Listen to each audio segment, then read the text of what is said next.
Why was no one listening to her? Alina Ward stood at the edge of the briefing table, rifle case in one hand, watching men who had already decided she didn't belong. The red light washed over their faces, confident and tired, the kind of tired that comes from doing the same job too many times. They cracked jokes about the heat. They laughed about the jungle doing the enemy's work for them.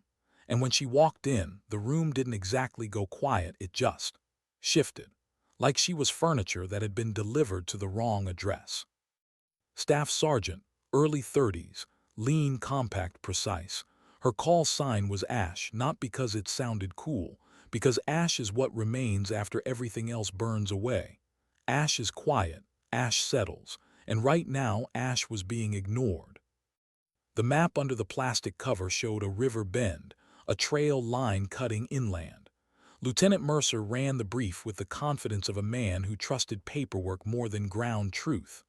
"Intel says light resistance," he said, tapping the plastic like the line on the map was gospel. "We move fast, hit the target, we're gone before sunrise." Alina watched his hand, the way it lingered, the way it tapped. She waited until he paused, then spoke in a voice that didn't beg for permission. "Sir, what's the last confirmed movement in the area? Not the report. Actual eyes on." Mercer glanced at her like he was deciding whether to answer or remind her of her place. Overhead saw nothing. No fires, no movement. Quiet. She nodded once, then asked another question, still calm. Any signs of fuel storage along the river, anything that could carry downstream? A couple of the guys exchanged looks. Fuel downstream. It sounded obsessive. It sounded like someone who didn't trust the plan. Mercer exhaled through his nose. "Staff Sergeant, we're not here to do environmental science." Soft chuckles followed. Not mean, just dismissive, the kind of laugh that makes you feel like a visitor in your own uniform. Alina didn't flinch. She pulled out a small waterproof notebook, smeared pencil marks, tight handwriting. She didn't show it to anyone, she just said, "Roger that," and went quiet again. While the others talked breach points and timing, she watched the room. Not paranoid, professional. She noticed who stood close to who cleaned their weapon like it was a habit and who did it like theater, who joked because they were calm and who joked because they were nervous. When the briefing ended, Havoc moved toward the staging area. The night air was heavy, wet, suffocating. Alina stopped at the edge of the water and stared not at the surface but at the line where surface met bank, where things got stirred up, where fuel, mud, and rot gathered. She knelt, dipped 2 fingers in. There was a faint slick on the water, not enough to smell from a distance, just enough to feel on skin if you were looking for it. She wiped her fingers on her pant leg, then looked into the trees. No birds. In a jungle, birds never shut up for no reason. A frog chirped once, then stopped, like something had moved, like something had listened. Behind her, the seals loaded their zodiac, rubber hull creaking, metal clanking. A man coughed and didn't bother to hide it. Loud. Too loud for a place that was supposedly asleep. Alina checked her gear the way she always did. Once, then again. Not because she didn't trust herself, because mistakes don't care how skilled you are. They only care that you're tired. She tapped the rebreather connections, checked the mouthpiece seal, ran her hand along her rifle case, counted magazines by touch, not by sight. Then she looked at the water again. Mercer walked up, stopping just close enough to be heard. "You good?" His tone made it sound like he expected a problem. Alina kept her eyes forward. "I'm good, sir, but this place doesn't feel empty." Mercer followed her gaze for a second, then shrugged. "It's a jungle, it always feels like something." Alina didn't argue. That was the thing about her. She didn't waste words on people who had already decided. She had learned a long time ago that if you push too hard, men like that dig in deeper. They don't listen better, they just listen less. So she did what she always did. She stored the feeling away. She kept her face neutral. She stayed quiet. As the Zodiac slid off the bank and into the river, the team settled into their positions. Boots braced, weapons tucked, eyes forward. Alina sat near the rear, shoulders relaxed, breathing slow. She watched the black water slide past. She watched the reflections of trees in the surface and looked for breaks in the pattern. Because reflections tell the truth, faces don't always. She counted the bends without looking down. 1, 2, 3. She listened to the motor, she listened to the night, she listened for anything that didn't belong. And the whole time, the men around her still treated her like paperwork attached to a mission. They didn't see what she saw. Not yet. By the time the river narrowed and the Zodiac drifted into the shadow of the far bank, Alina already knew one thing. If the briefing was wrong, she would be the first to know. And the last to be believed. What made her slip into the water without a word? The Zodiac drifted to a stop. The motor cut. Silence pressed in like a held breath. The team moved with practiced efficiency, weapons up, boots finding purchase on the muddy bank. They were good, fast, confident. Too confident. Alina stayed low, eyes scanning the tree line. The jungle was dark, thick, breathing. But it wasn't the darkness that bothered her. It was the stillness. The kind of stillness that comes before something breaks. One of the operators, a big man with a southern drawl they called Tex, moved past her with a grin. "Stay close, Ash. Jungle's got teeth." It wasn't hateful. It was the usual thing. A quiet wall that said, "You're here, but you're not one of us." Alina didn't respond. She was listening. The team pushed inland, moving in a loose wedge formation. Boots crunched on leaves. Branches snapped. Someone coughed again, too loud, too careless. Mercer led from the front, rifle up, eyes forward, trusting the plan more than the ground. Alina moved at the rear, head on a swivel. She watched the shadows. She watched the way the leaves moved or didn't move. She watched for patterns. And then she saw it. A faint disturbance in the water behind them. Not a ripple, a displacement, like something had passed through without disturbing the surface. She stopped. The team kept moving. Alina knelt at the edge of the bank, her hand hovering over the water. She didn't touch it, she just watched, waiting, watching. Then she saw it again, a shadow beneath the surface, moving parallel to their path, tracking them. Her pulse didn't spike, it steadied. She keyed her radio, voice low. "Havoc Actual, this is Ash. We have movement in the water, possible tracking element." Mercer's voice came back, clipped, distracted. "Copy Ash, keep moving, we're on a timeline." She didn't argue, she didn't repeat herself.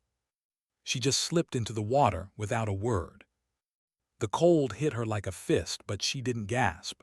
She controlled her breathing, slow and steady, the rebreather settling over her face. The world narrowed to muffled sounds and dark currents. She moved beneath the surface, fins pushing her forward with controlled strokes. She wasn't running, she was hunting. The shadow ahead of her moved with precision. Not panicked, not random, trained, professional. They were being watched, they were being herded. Alina followed at a distance, keeping her movements minimal, her silhouette low. The water carried sound differently down here. Every shift, every breath, every mistake echoed. She counted the seconds, 30, 40, 50. Then the shadow stopped. Alina stopped. Through the murky water she saw the outline of a man. Wetsuit, fins, a rifle strapped to his chest.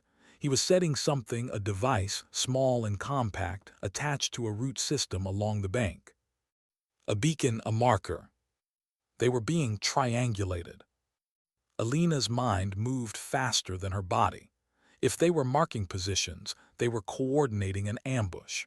If they were coordinating an ambush, the team walking inland was walking into a kill zone. And no one was listening to her. She moved closer, silent, controlled. The man didn't see her. He was focused on the device, fingers working quickly, professionally. She could hear his breathing through the water, steady, calm, unbothered. She didn't hesitate. Her knife left its sheath without sound. One motion, clean, precise. The man's body went rigid, then slack. Alina held him for a moment, letting the current take the weight, then guided him down into the silt. She didn't watch him sink. She didn't look back. She moved to the device, examined it in the dim light filtering through the water. It was simple, effective, already transmitting. She disabled it with 2 cuts, clean, efficient. Then she surfaced, slow and controlled, her head breaking the waterline without a ripple. She scanned the bank, the jungle, the shadows. The team was gone, deep into the tree line, out of sight. Alina keyed her radio, water dripping from the mouthpiece. Havoc actual, this is Ash. Hostile eliminated, tracking device disabled. You are being set up. A pause, then Mercer's voice, tight now less certain. Say again, Ash. You're walking into an ambush, she said, voice calm, factual. They know where you are, they're waiting. Another pause, longer this time. Then gunfire erupted in the distance, sharp, sudden, chaotic. Alina didn't wait for permission. She moved toward the sound, rifle up, every sense locked in. The jungle swallowed her like she had never been there. And in the dark, no one saw her coming. Why did the radio go silent? The gunfire wasn't random. It was measured, controlled. The kind of fire that comes from a disciplined enemy who knows exactly where you are and exactly how to pin you down. Alina moved through the jungle like water through stone, inevitable, silent, unstoppable. She didn't crash through the brush. She didn't run. She moved with the terrain, using shadows, using sound, using the chaos ahead as cover. Her breathing stayed steady. Her pulse stayed low. This was what she had trained for, not the heroics, the precision. Through the trees, she saw muzzle flashes. The team was pressed against the riverbank, exactly where they didn't want to be, backs to the water. Enemy fire coming from elevated positions. Classic L-shaped ambush. Textbook. Someone screamed, not in pain, in frustration. They were burning through ammunition with nowhere to go. Alina stopped behind a thick trunk, took a knee, scanned the field. She counted 6 hostile positions, maybe 7. They were spread out, coordinated, communicating. This wasn't a random patrol. This was a planned hit.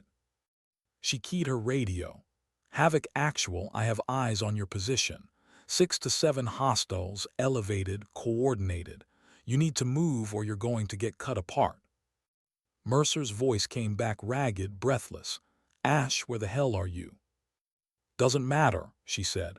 What matters is I can see them and they can't see me. A beat of silence, then Tex's voice, urgent. Can you thin them out? Alina didn't answer immediately. She was already lining up her first shot. Windage, elevation, breathing. The rifle settled into her shoulder like it belonged there. She exhaled slowly, finger resting on the trigger, not pulling, waiting for the space between heartbeats. The first shot broke clean. A hostile dropped without a sound, his rifle clattering down the slope. The others froze, scanning, confused. They didn't know where it came from. They didn't know how many shooters there were. Alina shifted position, moving 20 meters to her left before they could triangulate. She found her second target, same process. Same patience. The second shot dropped another man. Now they were panicking, voices shouting in a language she didn't speak, but the tone was universal. Fear, confusion. They started firing into the jungle, wild, undisciplined, wasting ammunition on shadows. Alina didn't rush. She moved again, found a third position, lined up a third shot. This one took longer. The target was smarter. He was staying low, moving carefully, trying to locate her. She let him think he was safe. Then she took the shot. He fell. The remaining hostiles broke. They didn't retreat. They ran, crashing through the brush, leaving their gear, leaving their dead. They ran because they didn't understand what was hunting them. And that was the point. Alina didn't chase. She moved back toward the team, rifle still up, scanning for secondary threats. She didn't trust the silence. Silence in a jungle means something is waiting. When she reached the riverbank, the team was still there, soaked, exhausted, staring at her like she had walked out of a myth. Mercer lowered his rifle, breathing hard. "How many?" "3 confirmed," she said. "The rest ran." Tex let out a breath he'd been holding. 3 shots, 3 kills. Alina didn't respond. She was already scanning the water, the tree line, the shadows. "We need to move. Now, they'll regroup and come back with more." Mercer nodded, finally listening. "Where?" Alina pointed upriver. "There's a secondary route. Narrow, harder to track. If we move fast, we can lose them before they coordinate again." "Lead the way," Mercer said. It wasn't an order, it was an admission. Alina didn't gloat, she didn't smile. She just turned and started moving, the team falling in behind her. This time they followed her pace. They followed her rhythm. They followed her silence. And for the first time that night, no one made a joke. What did she see in the water that made her stop breathing? The jungle thinned as they moved upriver. The canopy opened just enough to let slivers of moonlight through, casting everything in shades of gray and black. The team moved in single file now, boots finding purchase on slick rocks, weapons up, eyes sharp. They had learned. Alina led from the front, her movements deliberate, her pace sustainable. She didn't push them into exhaustion. She didn't let them lag. She kept them moving at the edge of discomfort, where the mind stays sharp and the body stays ready. Behind her, Mercer moved with new respect. He didn't question her route. He didn't second-guess her calls. He just followed. And when he followed, the rest followed. They reached a bend in the river where the current slowed and the water pooled into a wide, dark basin. Alina held up a fist. The team stopped. She knelt at the water's edge, eyes scanning the surface. Something wasn't right. The water was too still, too quiet. In a river, water moves, always, even in pools, but this was different. She leaned forward, hand hovering over the surface. Then she saw it. A faint shimmer, not a reflection, a distortion, like heat rising off asphalt but wrong, inverted. Her breath caught. She pulled her hand back slowly, carefully, her mind racing through possibilities. Chemical, biological, thermal. Then she smelled it, faint, almost imperceptible, fuel. But not gasoline, not diesel, something refined, something military grade. She keyed her radio, voice low, urgent. "Havoc, do not enter the water. Do not touch the water." Mercer moved up beside her, rifle ready. "What is it?" "Accelerant," she said. "They've laced the river with accelerant. If anyone fires a tracer round, if anyone throws a frag anywhere near this water." She didn't finish. She didn't need to. Tex exhaled slowly. "They're trying to burn us out." Alina nodded. "Or trap us. Force us inland, away from the water, into terrain they control." Mercer's jaw tightened. "Can we cross it?" Alina studied the basin, the width, the flow. Not safely. Not without knowing how far downstream it goes. "Then we go around." "That's what they want," Alina said. "They want us moving predictably. They want us tired, reactive, making decisions under pressure." Mercer looked at her, really looked at her like he was seeing her for the first time. "What do you suggest?" Alina didn't answer immediately. She was thinking, calculating, running scenarios in her head, weighing options, measuring risk. Then she stood. "We wait." "Wait," Tex said, disbelief creeping into his voice. "We sit here and wait." "We wait," Alina repeated, calm, certain. "We let the current carry the accelerant downstream. We let them wonder why we haven't moved. We let them start making mistakes." Mercer studied her face, then he nodded. "How long?" 20 minutes, she said. "Maybe 30, enough for the river to dilute it, enough for them to get impatient." The team found positions along the bank, weapons out, eyes scanning the dark. They didn't complain. They didn't argue. They just waited. Because Alina had earned something in the last 2 hours that orders couldn't buy and rank couldn't command.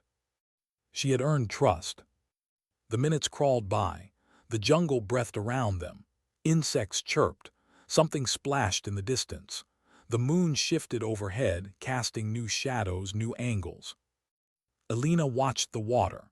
She watched the way the shimmer faded, slowly, gradually, carried away by the current. She watched the way the surface returned to normal, reflective, honest. She tested it twice. Once with a leaf, once with a stick. Both floated, both stayed intact. She nodded to herself, then to Mercer. "We're clear." They crossed in pairs, weapons held high, eyes on the far bank. No one rushed. No one slipped. They moved like they had trained to move, like they had learned to move. Like Alina had taught them to move. When the last man reached the far side, Alina paused at the water's edge. She looked back across the river, into the darkness they had come from. She didn't see movement. She didn't hear voices. But she felt it. They were still being watched. And whoever was watching them was very, very patient. Why did she kneel in the open when they were hunting her? The jungle pressed in tighter now. The trees grew dense, the undergrowth thick and tangled. The air was heavy, wet, suffocating. Every breath felt like swallowing humidity. The team moved slower now, not from exhaustion, from awareness. They had learned that speed without caution is just noise with boots. Alina stopped them with a raised hand. Ahead, the terrain funneled into a ravine, narrow and steep, limestone walls rising on both sides. The kind of place where sound traveled wrong. The kind of place that swallowed mistakes whole. She knelt, studying the ground. Fresh tracks, boot prints, multiple sets, recent. Mercer moved up beside her, voice low. "How many?" "6," Alina said. "Maybe 8, moving fast, coordinated."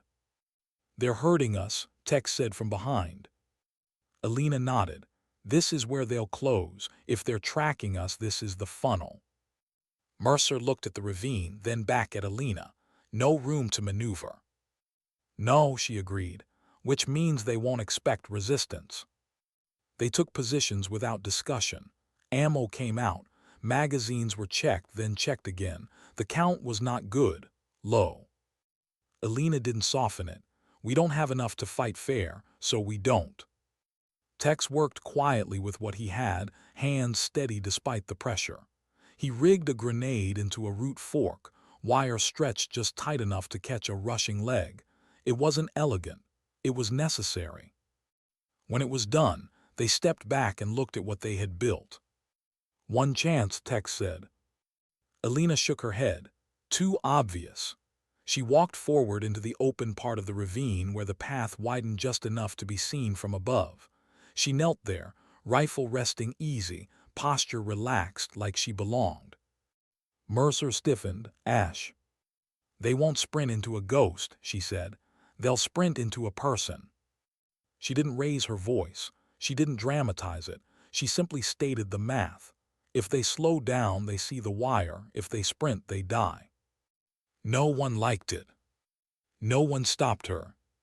She settled into stillness, breathing slow, eyes forward, the kind of stillness that didn't come from fear, the kind that came from acceptance. Minutes stretched. The jungle made its small noises again. Insects, a distant bird, somewhere far off, water moved over stone. Then Alina felt it. Pressure, not sound, not movement, the sense of being watched through glass. She didn't shift, didn't blink. A heat signature detached itself from the darkness above the ravine. One man, careful, patient, thermal optic raised, sweeping in measured arcs. A professional. He stopped when he saw her. She was visible, unhidden, exactly where a tired, desperate soldier might collapse. The point man adjusted his stance. He studied her longer than the others would have. He didn't rush. He didn't signal yet. The trap tightened. Behind Alina, the seals waited, muscles locked, breaths held, fingers pressed against triggers they were not allowed to pull yet. This was the longest moment of the night.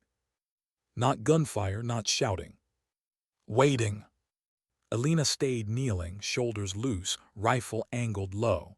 She did not try to sell weakness. She let the truth sit there. A lone woman exposed at the end of a hard night. The enemy point man made his decision. He lowered his optics slightly and signaled forward. Movement followed fast now. Confident boots hit rock and did not slow. More heat signatures piled into the ravine mouth, bunching exactly the way Alina needed them to. The wire went tight. The explosion was sharp and brief, contained by stone, a flash, a concussion.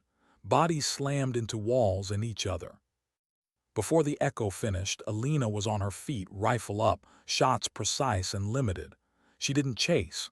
She didn't empty magazines. She ended capability. The SEALs followed instantly, moving like they had trained their whole lives to move, covering angles, sealing exits, trusting her timing completely. When it was over, the ravine went still again. Smoke drifted, then cleared. No one spoke for a long moment. They didn't look at her like a myth. They didn't look at her like an attachment. They looked at her like someone who had been carrying this weight long before tonight. Mercer finally lowered his weapon. His voice came out quiet. "I've never seen someone wait like that." Alina checked her surroundings one last time, then nodded once. Waiting is part of it.